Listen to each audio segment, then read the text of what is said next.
Be sure to like and subscribe if you enjoy the video. I'm sorry if you disagree with anything I say throughout. I have no bad feelings to anyone who doesn't fully agree with me or disagrees with me at all. I hope you enjoy it regardless.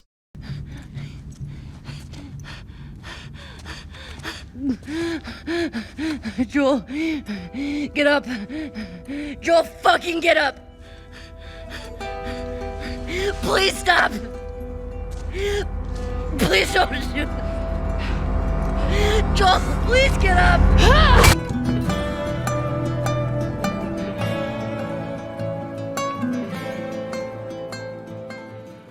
The Last of Us 2 is known for mostly Joel's death for a lot of people, and the confusing story that follows after.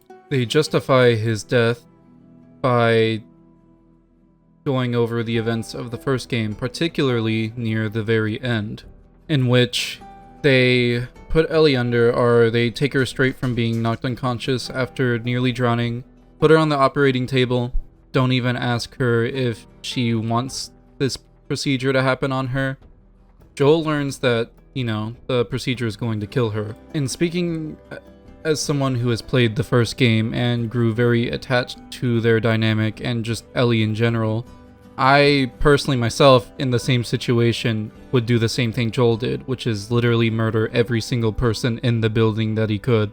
Because, like, narratively speaking, Joel, while, you know, weighing the future of humanity against one girl, morally speaking, I think he was in the right. Now, yes, there are arguments to be had how Ellie alone is not worth the future of humanity, but that is ignoring like every other factor around what would have happened after her death. We gotta remember first that the Fireflies were a small militia group, and they probably would not have been able to successfully get this cure everywhere, so they wouldn't have even been able to do a lot in the long term. That's not even mentioning the fact that, like, they are like a political group. They have every reason to hold on to it and not share it unless they have to or unless it furthers them. And morally speaking, if they are willing to kill a girl without even getting her permission for it, I think they are going to do that as well. And, like, worst of all, there's a really good chance that a lot of people just wouldn't take it anyways, because we have people now who get told about a vaccine that will help them, and they are worried that it'll fuck them up, it'll give them autism. So, like, what makes you think, you know, something similar wouldn't happen in, like, a post-apocalyptic world where education isn't really prominent anymore, and all the people are in it for themselves and literally kill each other over scraps of food? So do I think Joel was in the right? Yes, because I think no matter what was going to happen, someone was going to die for no reason if he didn't intervene. Oh, and one last thing, she wasn't even, like, an adult. She's a minor. She can't even consent to shit like sex. So why would she be able to do the same about her own life? It's just a ludicrous idea that even if she wanted it, that she should be allowed to do that. So at the end of the day, she's like at the mercy of the adults around her, and I think out of everyone, Joel made the best choice for her sake, and everyone else was in it for themselves. Now, I'm going to try to be brief about why I think exactly this death is in really poor taste, because this video is not mainly about this, because I don't want my video to be about something that I think is bad, but about something that I think is great. So I'm going to just quickly go over everything, and then we can move on. So essentially, the whole reason that Joel dies at the start of The Last of Us 2 is because Abby, the daughter of one of the surgeons that was going to operate on Ellie, decides that she wants revenge for Joel killing her father. And narratively speaking, that's fine. It makes sense. Okay, like that someone out there would want some revenge for the whole building being killed and, you know, their own father. That's fine. What bothers me is that throughout the whole game, they try to convey the message that you should end the cycle of violence, but they don't do it at Abby, they do it with Ellie. And mind you, their circumstances were very, like, different, okay?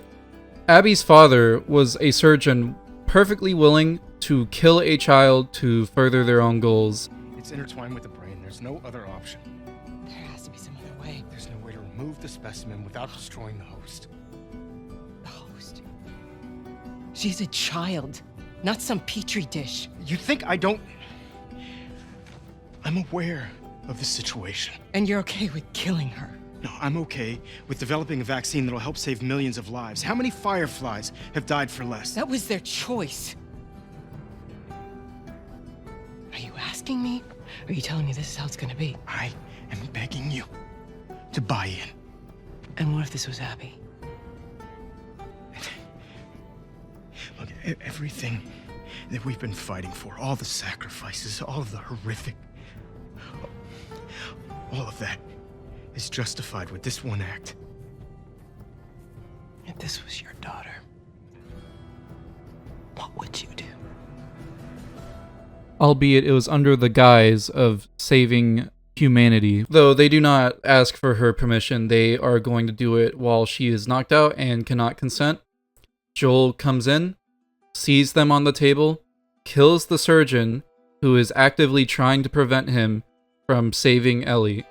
And I think this is fair. It's a spur-of-the-moment decision. He is trying to save what is essentially his daughter. Now, Abby is very well within her right to want to get revenge, but the manner in which it is carried out is gruesome and extreme.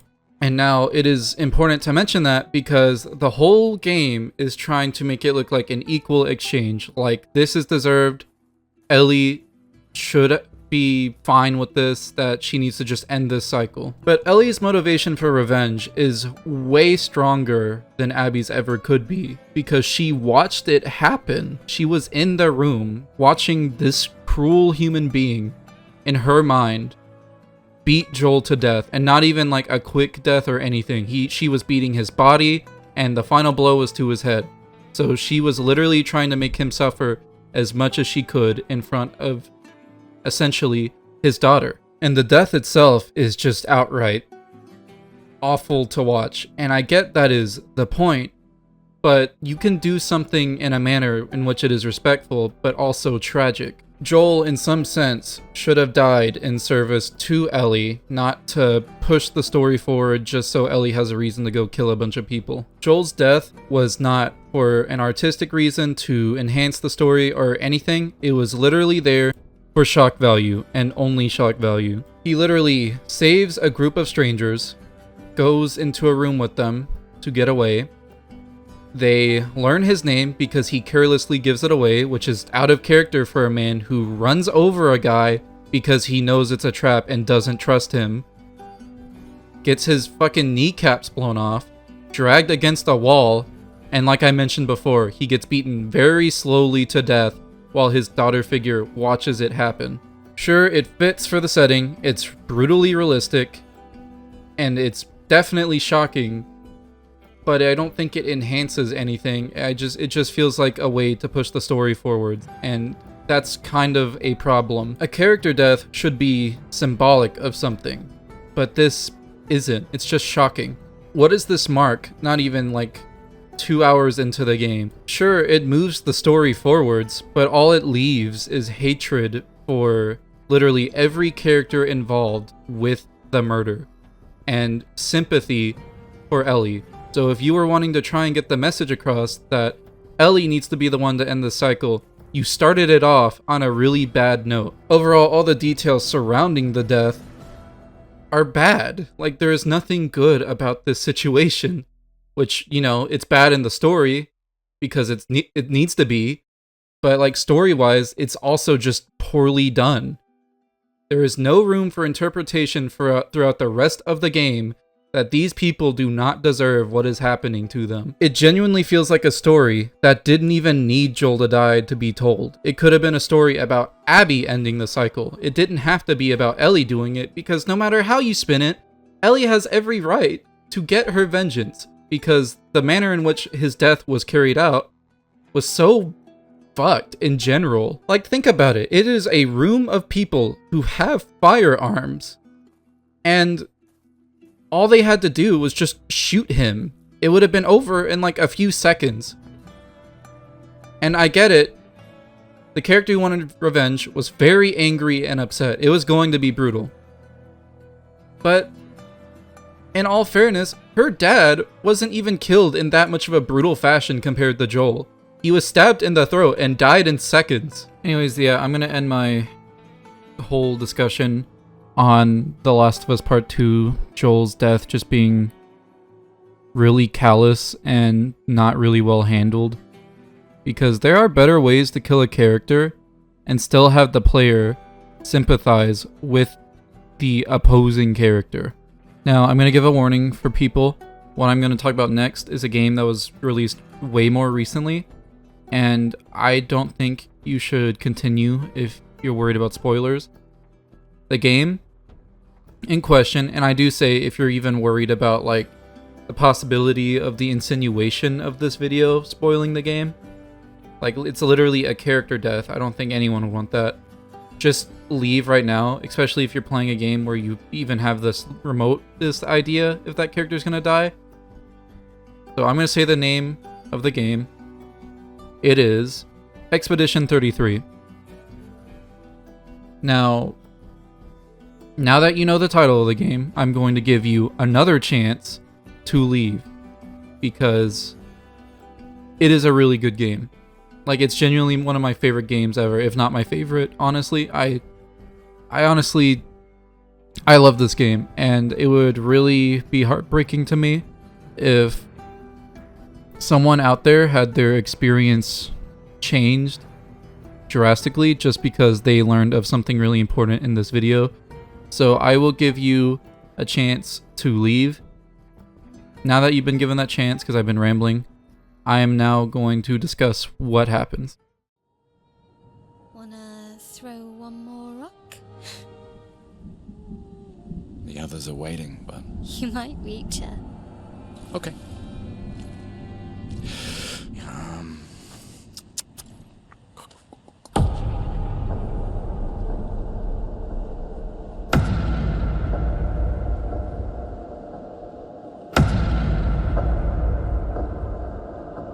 Ooh, what about that one?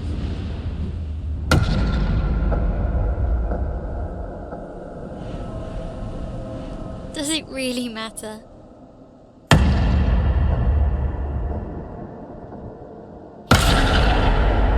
Well, you know, like I always say, it's not about the rock.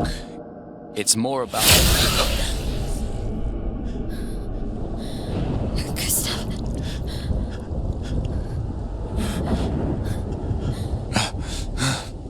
Run. Run.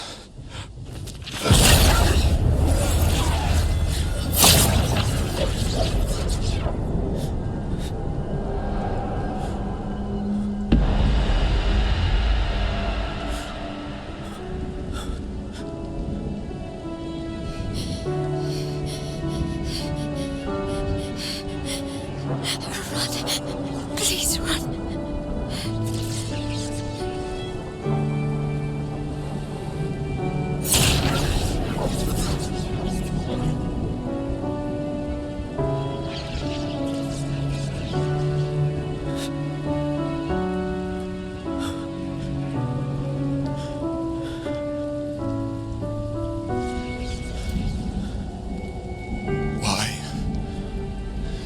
Why are you doing this?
For those who come after. Right? No. You promised!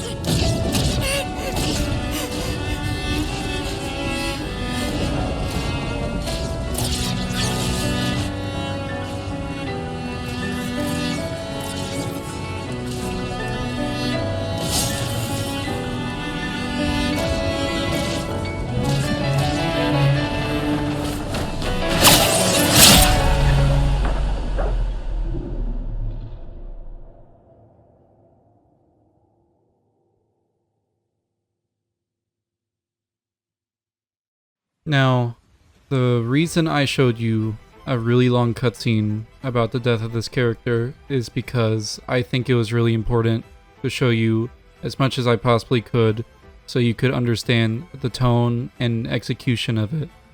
And some people are going to point out I didn't do the same for The Last of Us 2. I cut it to like right before Joel gets killed.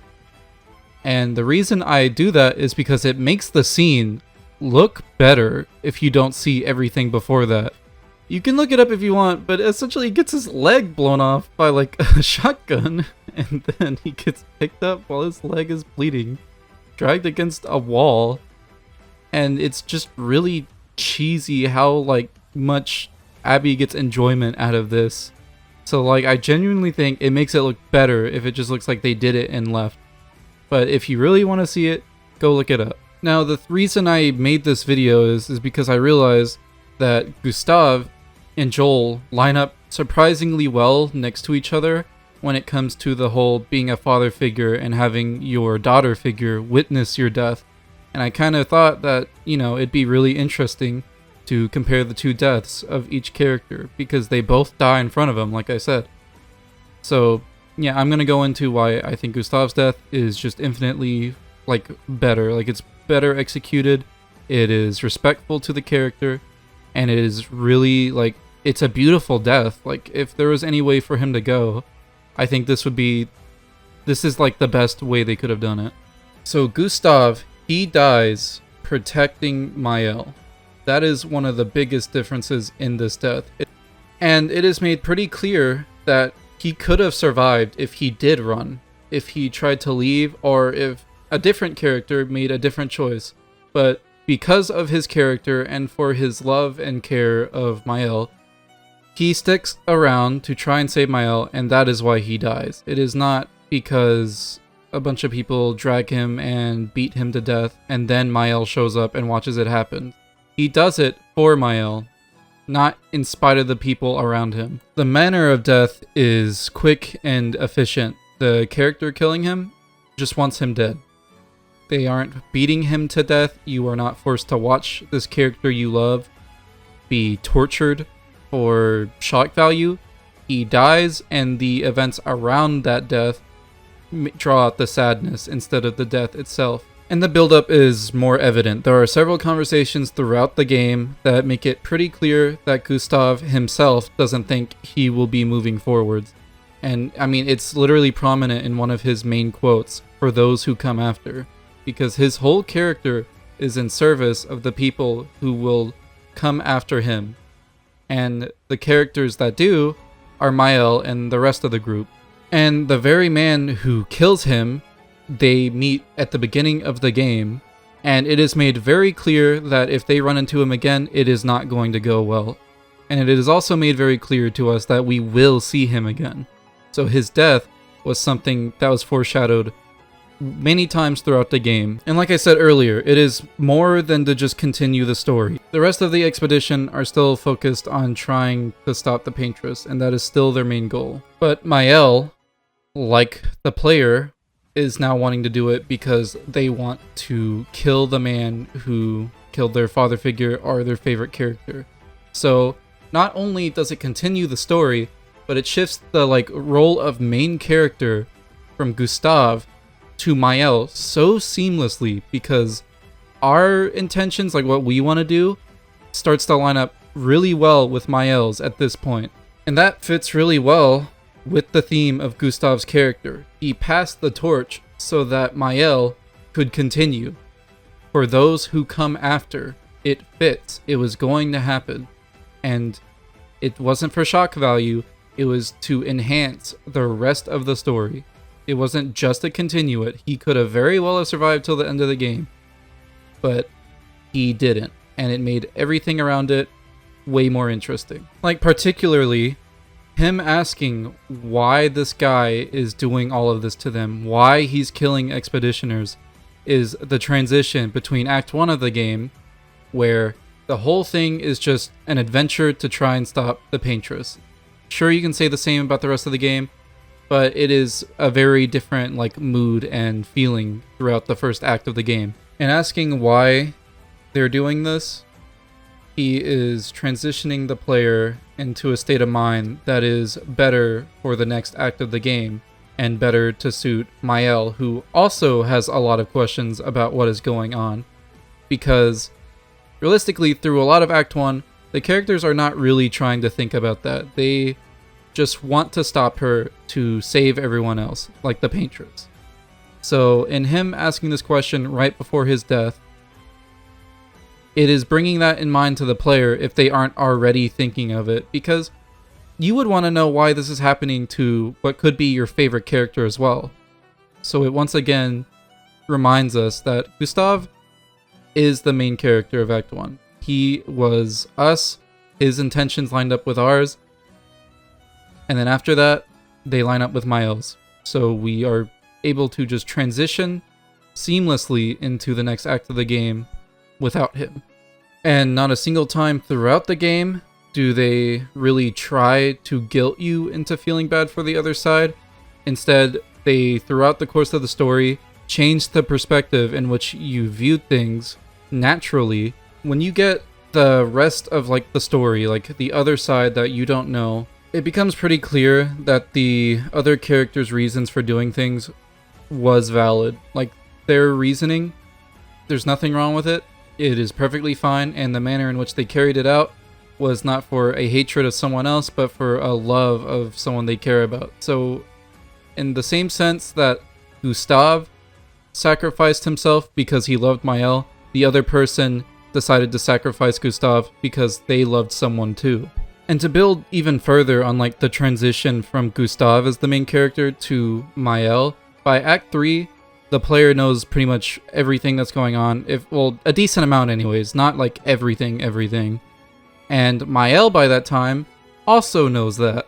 So by the time you get to Act 3, your intentions are so well lined up that just like Mael, you miss Gustav, but you are understanding of everything around it. And even when she learns that he could have been saved, she is understanding with the person that decided not to. Now, comparing all this to The Last of Us 2, where they kill Joel really disrespectfully, it's a drawn-out death.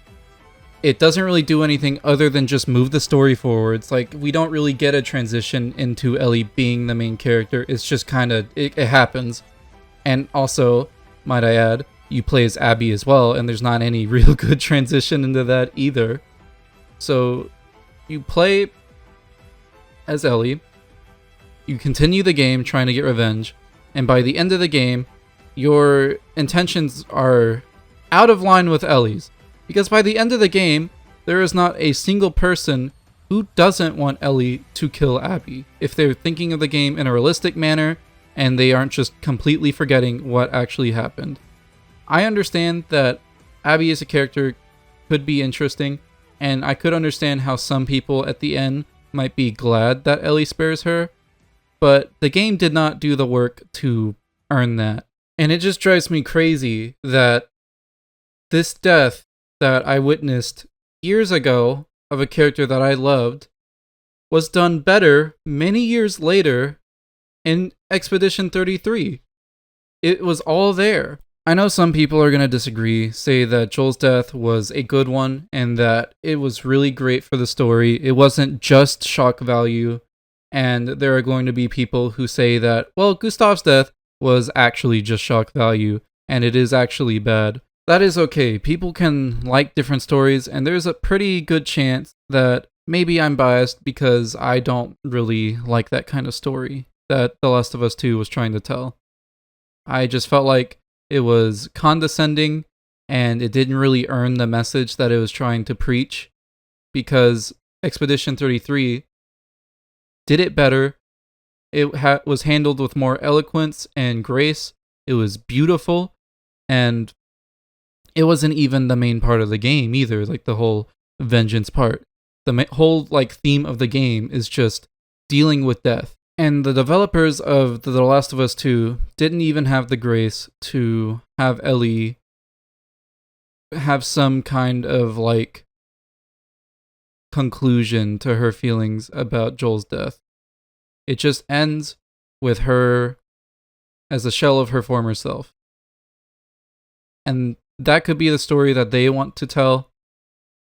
but I really just couldn't help but feel like it was just cruelty for cruelty's sake, not for any actual deep meaning. Anyways, I had a great time comparing the two because I really liked the stories of The Last of Us 1 and Expedition 33, and I just couldn't help but wish that maybe The Last of Us 2 was handled more gracefully, because I think overall, like, even you could disagree that maybe the way that, like, the deaths impact the story are, you know, different.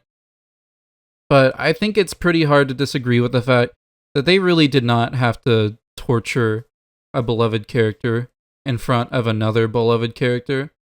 Because, like, that alone is just a really bad way to set up a story in which they are going to try and make you feel sympathy for the other side in that. I don't know. At the end of the day, I didn't even write a script for this. This is just me talking from my mind and maybe a little out of my ass if I forgot something. So, yeah, if you enjoy The Last of Us 2, good for you. I wish I could have. So, it's not any slight against you. I just personally don't understand it. And even if you disagree with me, I hope that maybe, I don't know, one day down the line that we can agree to something. I'm just rambling at this point. That's it. It's Just Darrel. Like and subscribe if you like the video. If you're even still watching, I imagine viewer retention for a nearly half an hour long video is going to be low. I am out.